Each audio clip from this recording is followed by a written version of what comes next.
She threw the wedding ring into the river. That was the first thing she did when she arrived at the village. Stood at the edge of that muddy brown water, looked at the thin gold band her father had placed on her finger that morning, and threw it as far as her arm could manage. She heard it hit the water. A soft plop. Gone. Let him fish it out, she said to nobody. Then she picked up her designer bag, adjusted her sunglasses, and walked toward the most ordinary house she had ever seen in her 28 years of life. She did not know that the man standing at the gate watching her, barefoot, wearing a faded Ankara shirt, arms folded calmly across his chest, had just gotten off a call with the governor of Enugu State. She did not know that the farm behind that ordinary house sat on land worth 300 million naira. She did not know that the same man she was about to insult, ignore, and plan her escape from, had already read every single thing about her before she arrived. And he had chosen her anyway. But we are getting ahead of ourselves.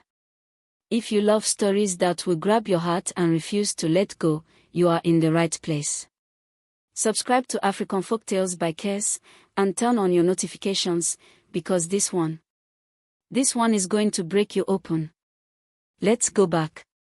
3 days before Adaeze threw that ring into the river, she was sitting in her father's study in their large house in GRA Port Harcourt, laughing at something on her phone. She was happy that day. Genuinely, completely happy. She had just gotten a promotion at her PR firm.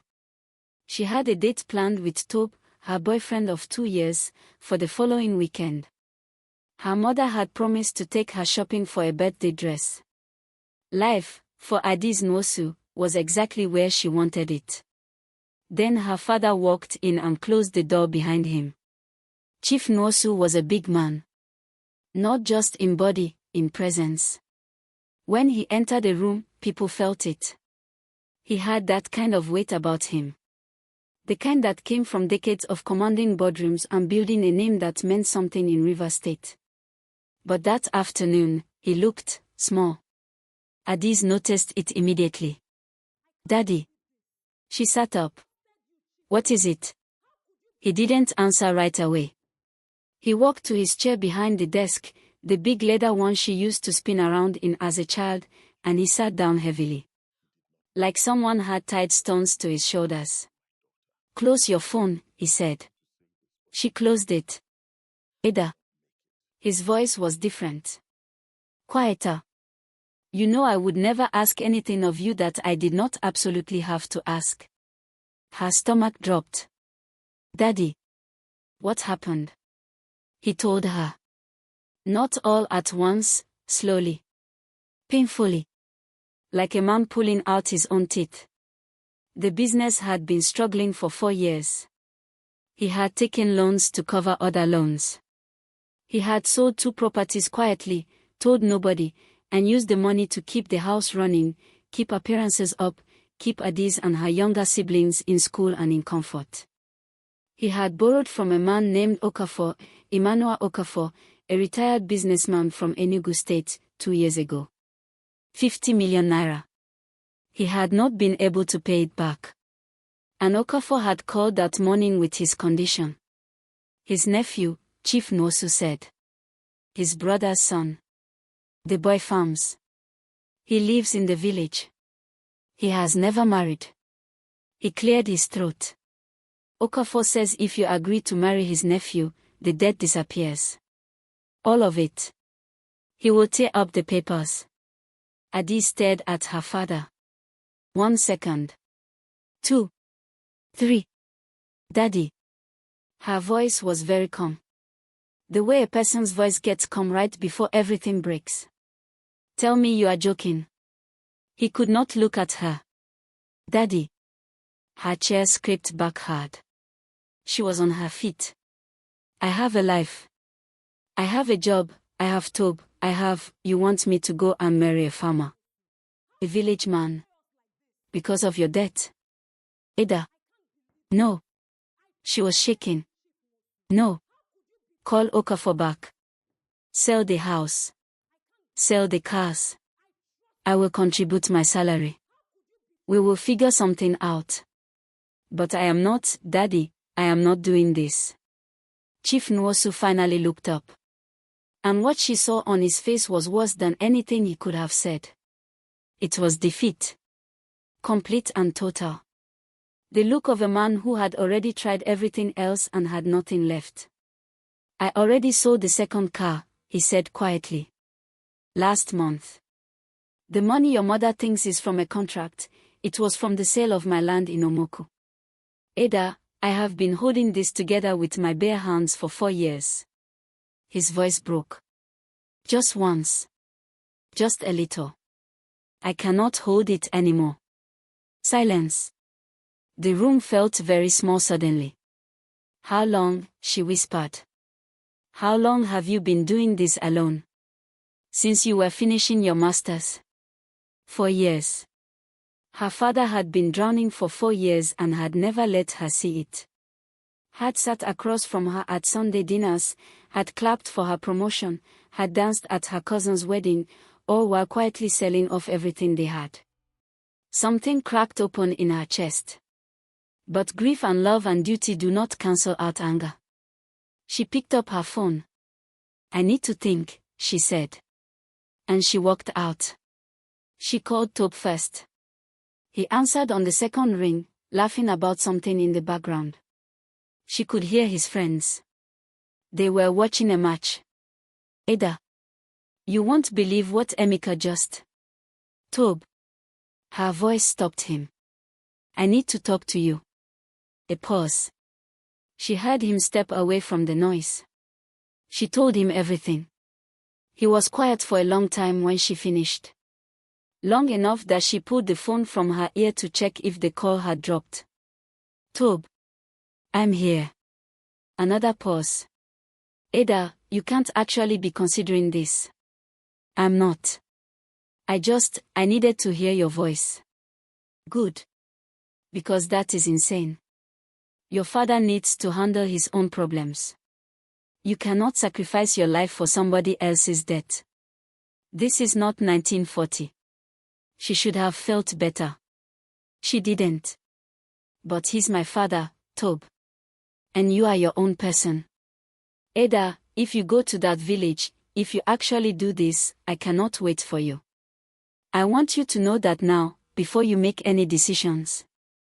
I love you, but I am not going to be somebody's backup plan.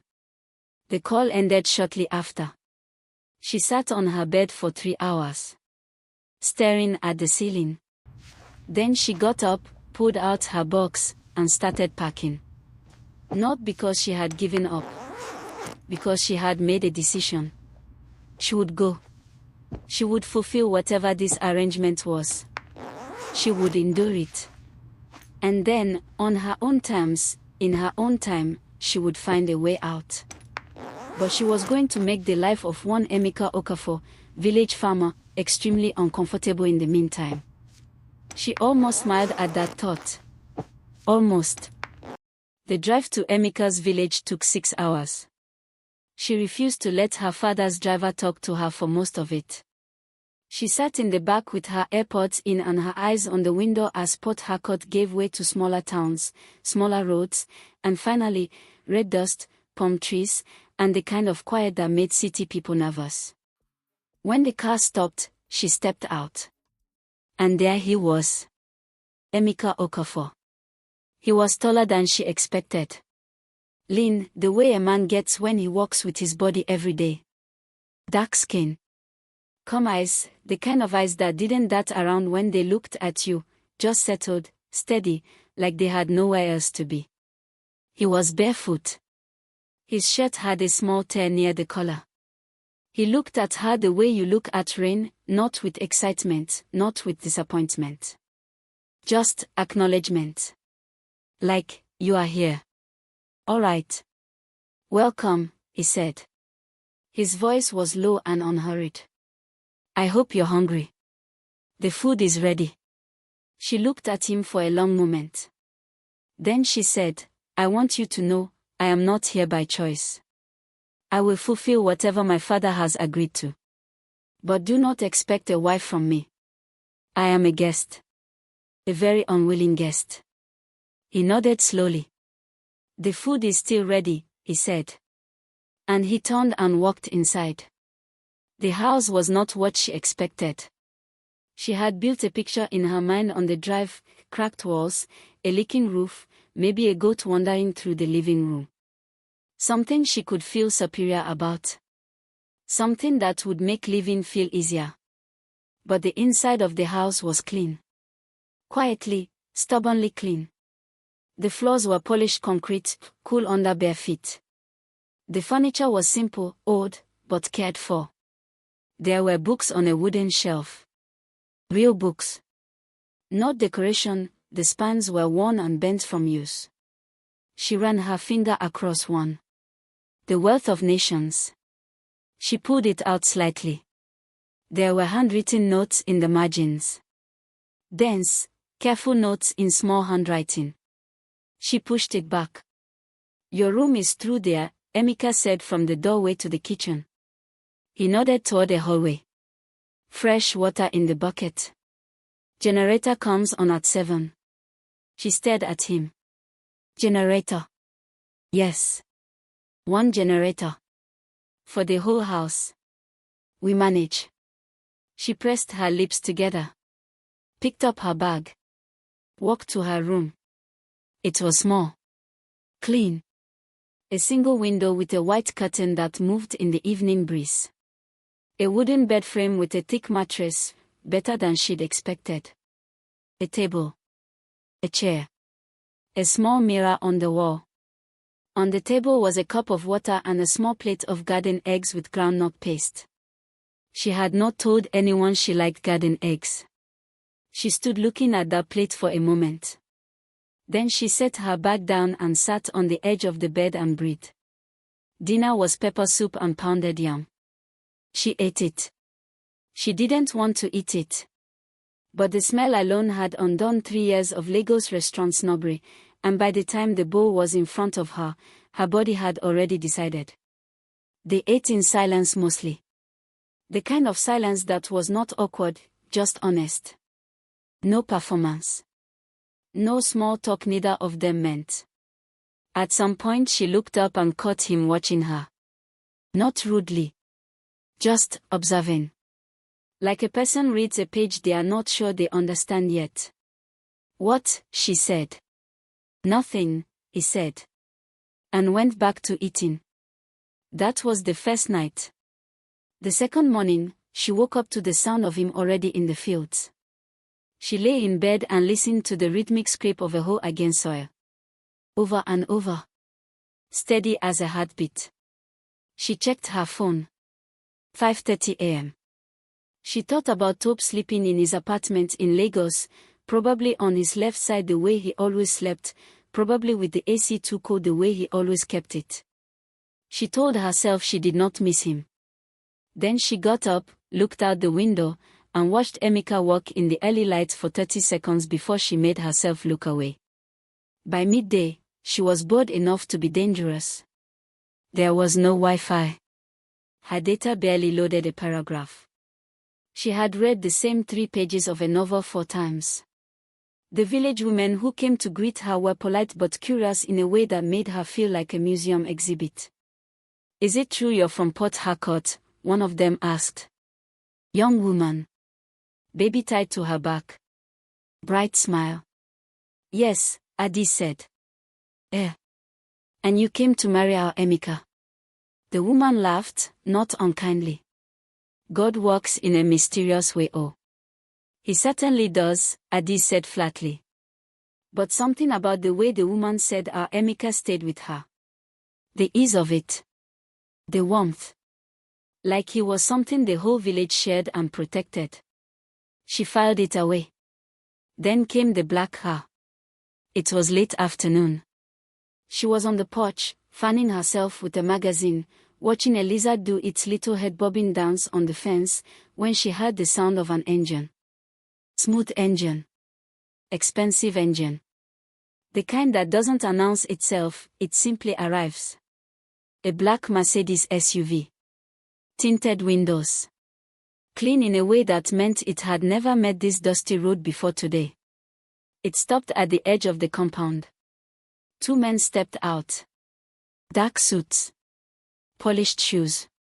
Earpieces. They walked to where Emeka was coming in from the back of the farm, still holding a machete. He had dirt on his arms. Sweat on his shirt. The first man, he looked like someone who reported to boardrooms, not village paths, bent his head slightly when he reached Emeka. Not quite a bow, but close enough that Adaeze sat up. They spoke in low voices. Emeka listened, nodded once or twice, said something short. The two men nodded, turned, walked back to the car. The Mercedes left. No dust. Like it was embarrassed to disturb the road. Emeka came inside, washed his hands at the basin, and said, "Do you want to come and help me check on the crops before it gets dark?" She was still staring at where the car had been. "Who were those men?" she asked. "People," he said. "People," she repeated. "Men in suits with earpieces are just people." "Yes." He dried his hands on a cloth. "Are you coming to the farm or not?" She went to the farm. Mostly because she needed to be near him to ask more questions. He answered none of them. Subscribe to African Folktales by Case, and keep watching, because what happened next is what started to crack everything open. 3 days into her stay, the old woman collapsed. Her name was Mama Chidra. She was 71 years old, the oldest woman in the village, and she collapsed in the market square at 9:30 in the morning. Adaeze saw it happen from across the road. She ran. By the time she reached her, a crowd had gathered. Someone was fanning the woman. Someone was calling for water. "We need a hospital," Adaeze said, pulling out her phone. Someone called, "Is there a hospital nearby?" "The nearest one is 40 minutes, a young man said. "And it has no equipment." "Then call an ambulance from the city." "Madam." The young man looked at her with patient eyes. "This is not Lagos." She stood up. Looked around wildly. Then she saw Emeka. He had appeared at the edge of the crowd. She didn't know when.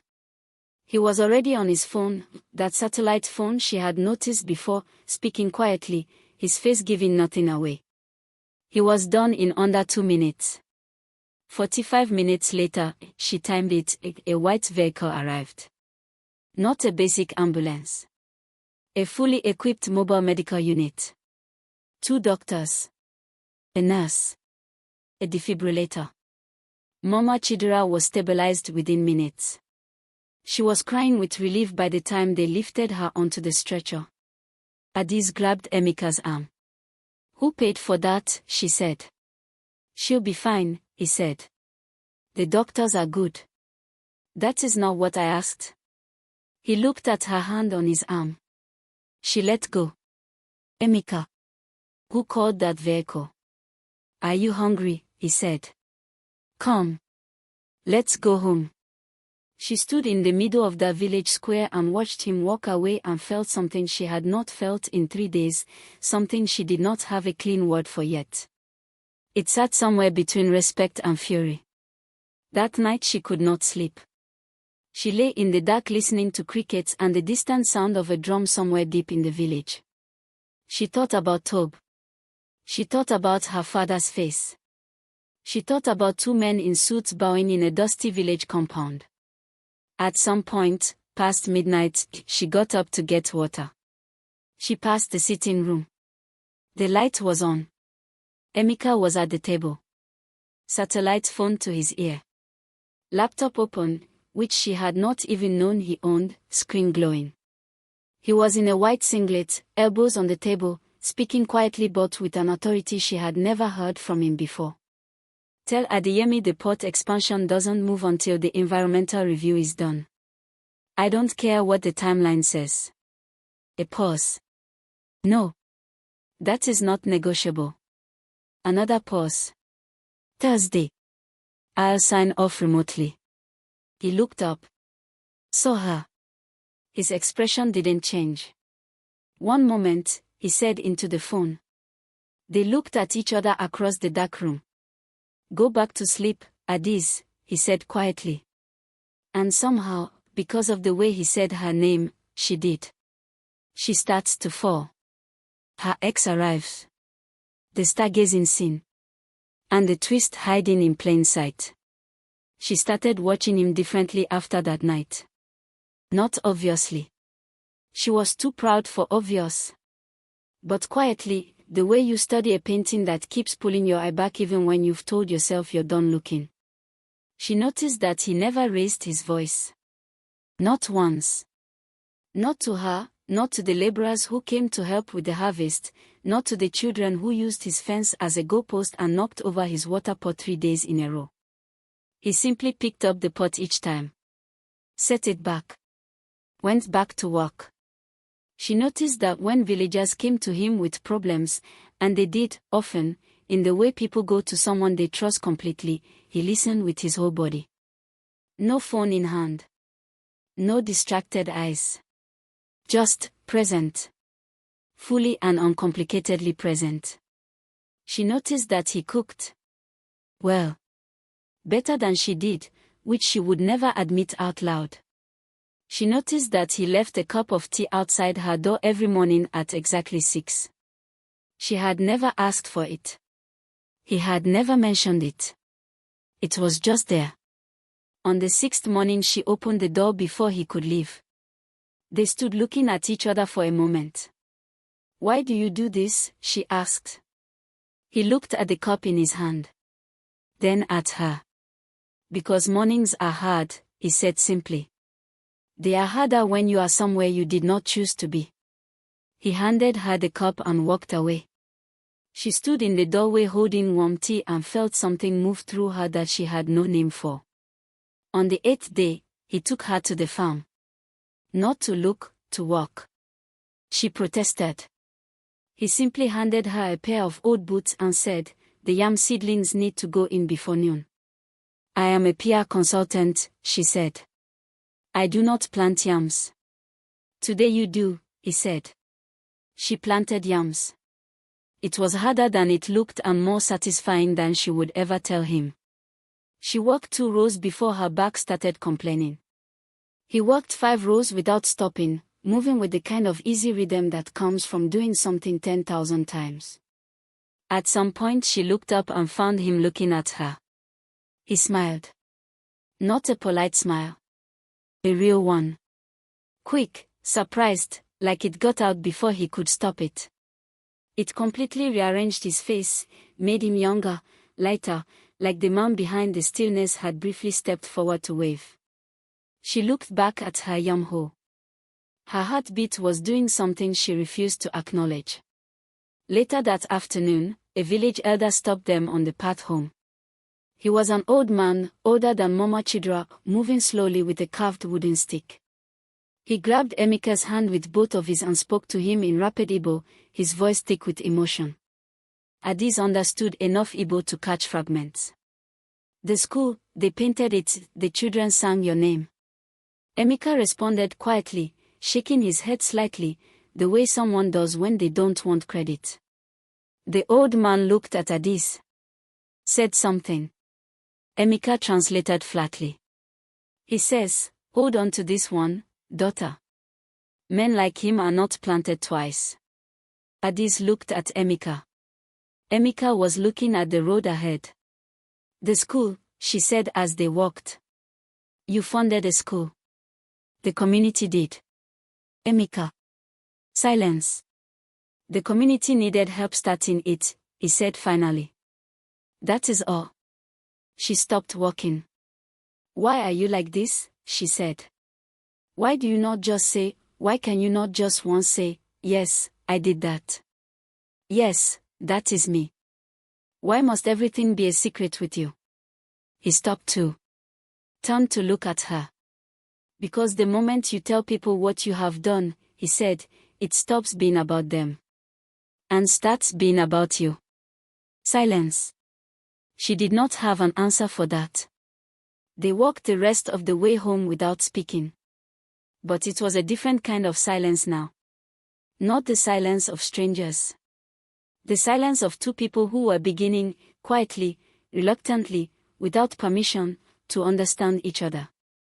Subscribe to African Folktales by Kes right now, and do not go anywhere, because on the 9th day, something walked through that village gate that almost destroyed everything.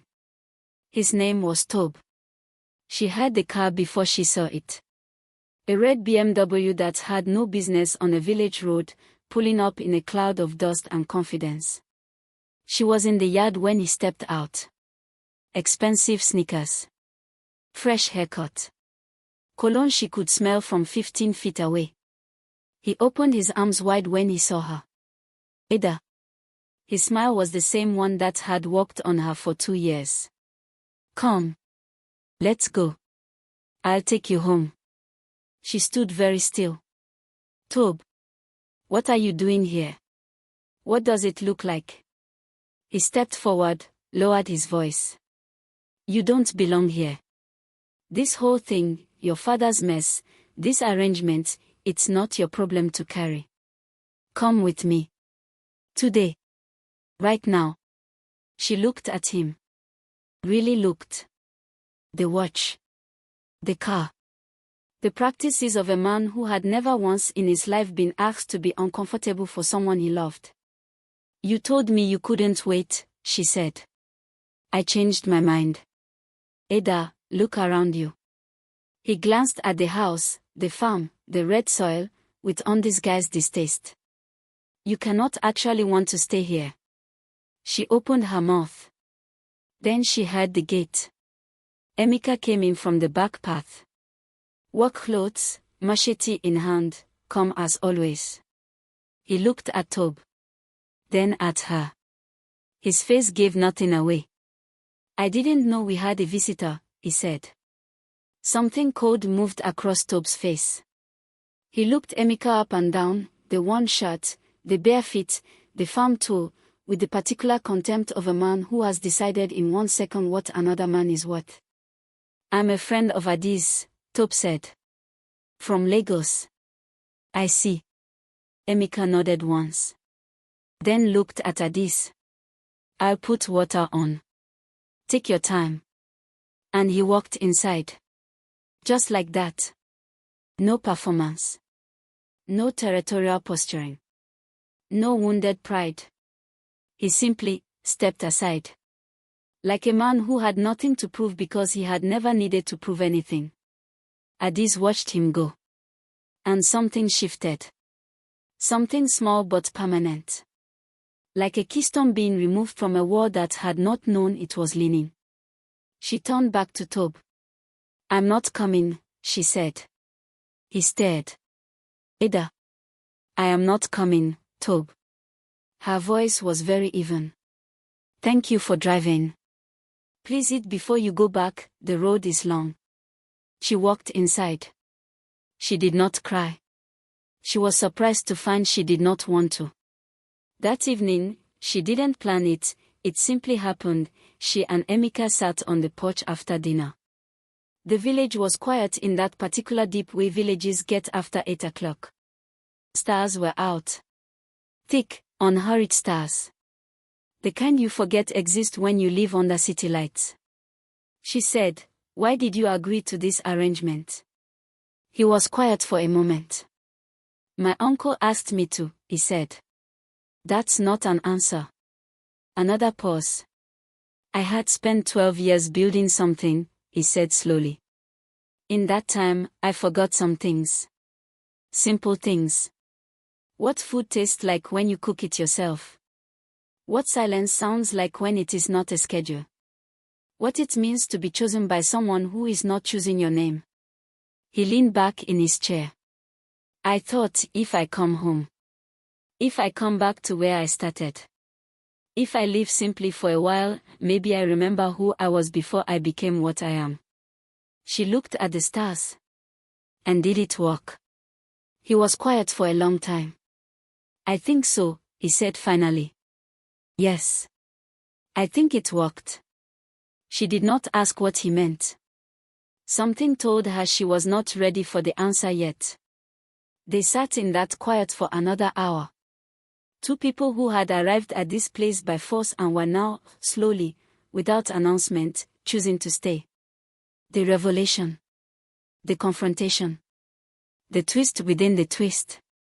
It was the 11th day when everything cracked open. She had gone to the kitchen early that morning to make tea. The house was still quiet. Emeka was already in the fields. She opened the cupboard looking for the tin of Lipton and instead knocked over a pile of folded cloth and old paper that had been sitting on the top shelf. It scattered across the floor. She crouched down to gather it up. And that was when she saw it. A magazine. Old enough to have soft corners. Half wrapped around a bundle of dried peppers. The cover was face down. She almost didn't turn it over. She turned it over. Forbes Africa. 6 months old. And filling the entire top half of the cover, sharp, clear, unmistakable, was a photograph of a man sitting behind a desk in a glass office that looked out over a city skyline. He was wearing a dark suit. No tie. Reading glasses she had never seen on him before. He was looking directly at the camera with those same calm, unhurried eyes. Those eyes she now knew the shape of in dim light. Below the photograph, in large clean letters. Emeka Okafor. The invisible billionaire feeding a continent. Net worth, $2.1 billion. Why he refuses to leave his village. Adaeze sat down on the kitchen floor. Not on a chair. On the floor. Because her legs stopped working. She read the opening paragraph. She read it again. Emeka Okafor is the founder and silent majority owner of Green Roots Africa, the continent's largest agri-tech company, supplying food infrastructure to 11 countries. He has turned down 3 Senate appointments, 2 honorary degrees, and a presidential advisory position. He lives, by choice, on a 3-acre farm in Enugu State. He answered this interview by satellite phone at 5:30 in the morning. He told our reporter, in the middle of planting yams. She put the magazine down. Picked it back up. Read it again. Her hands were not shaking. They were completely still. The way everything gets still just before the loudest sound. She thought about the men in suits. The mobile medical unit. The school the children sang about. The satellite phone at midnight.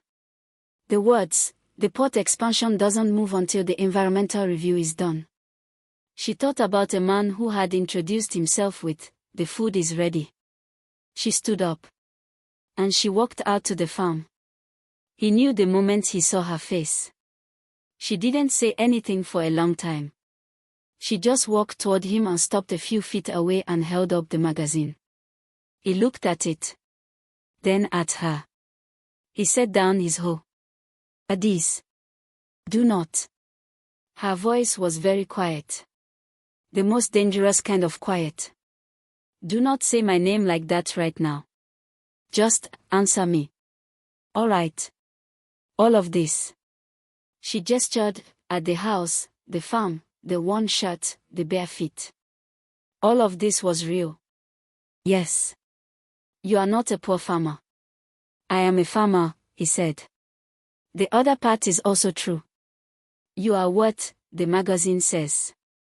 "The magazine rounds up," he said. "I've told them about that." She almost laughed. She didn't. "Emeka." Her voice cracked. "Just once.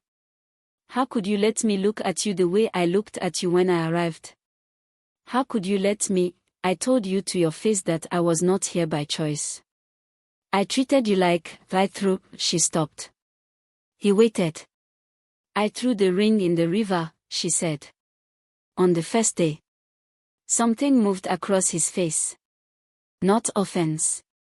Something softer. "I know," he said. "I watched you from the gate." "Something. Anything." She pressed her hands to her face. Breathed. Came back. "You could have told me. You could have said, 'Adaeze, I am not who you think I am.' You could have stopped me from humiliating myself in front of a man who was. She stopped again. He stepped closer. I have been introduced to women as Emeka for the Billionaire, he said. I have watched what happens after. The smiling. The softening. The sudden, convenient falling in love. His voice was even, but something behind his eyes was not. I needed to know.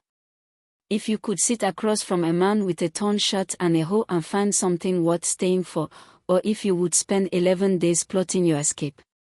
She stared at him. Was this a test? She whispered. No, he said. It was a hope. Silence. The farm was very quiet around them. Red soil. Green things growing. Morning light sitting gold on everything. I still fell for you, she said. Before I knew. I fell for the farmer. I need you to know that. I know, he said. How do you know? You stayed when Top came, he said simply. She looked at him for a long moment. Then she said, I want to call my father.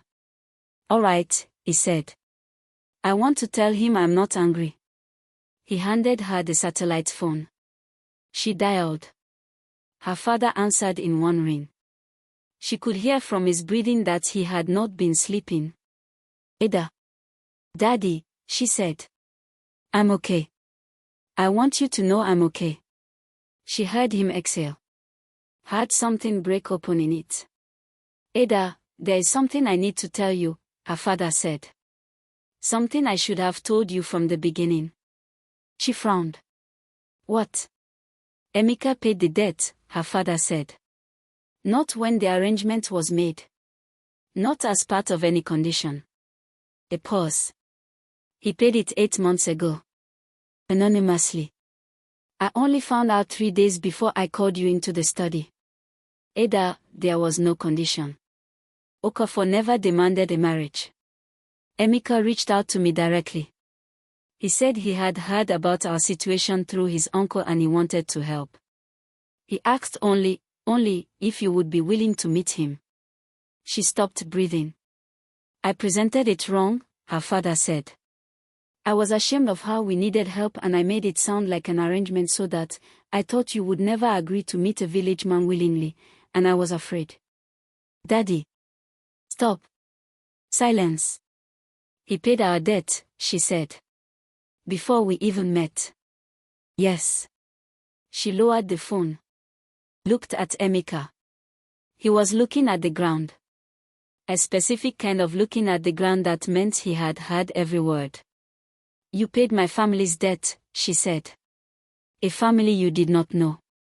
My uncle knew your father, he said. He told me about a good man who had fallen into a bad situation. I had the means to help. So I helped. And then. A pause. And then I saw a photograph of you, he said quietly. At your cousin's graduation. Your uncle had shown my uncle. And he stopped. Almost looked embarrassed.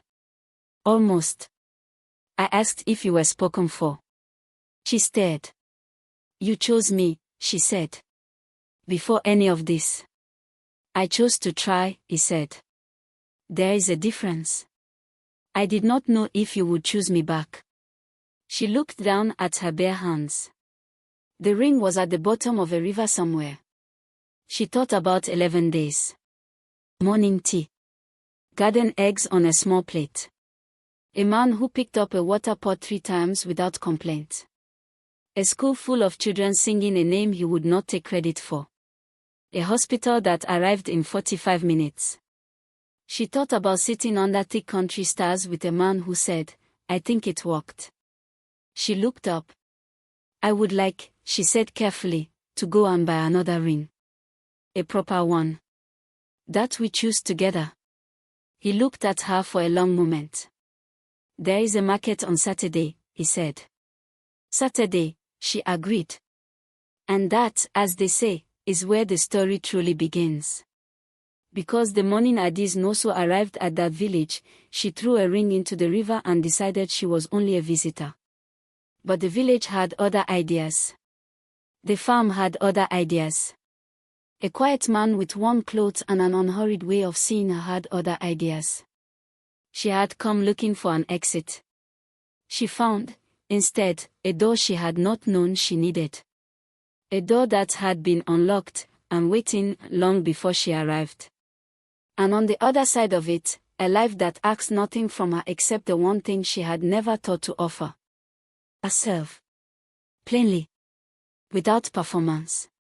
The woman who arrived in a designer dress and sunglasses, too proud to eat pounded yam, left the porch ringless and returned from the market on Saturday with a simple band of silver and a man who had never once, not for a single moment, needed her to be anything more than she already was. Some people spend their whole lives searching for that. She found it in 11 days. In a village she did not choose. With a farmer she did not know. Who had, quietly and without announcement, already chosen her. If this story moved you, if it made you feel something real, do this one thing. Subscribe to African Folktales by Kes. Turn on your notifications. Share this with one person who needs a story today. We tell African stories the way they deserve to be told. With full hearts and nothing held back. We will see you in the next one.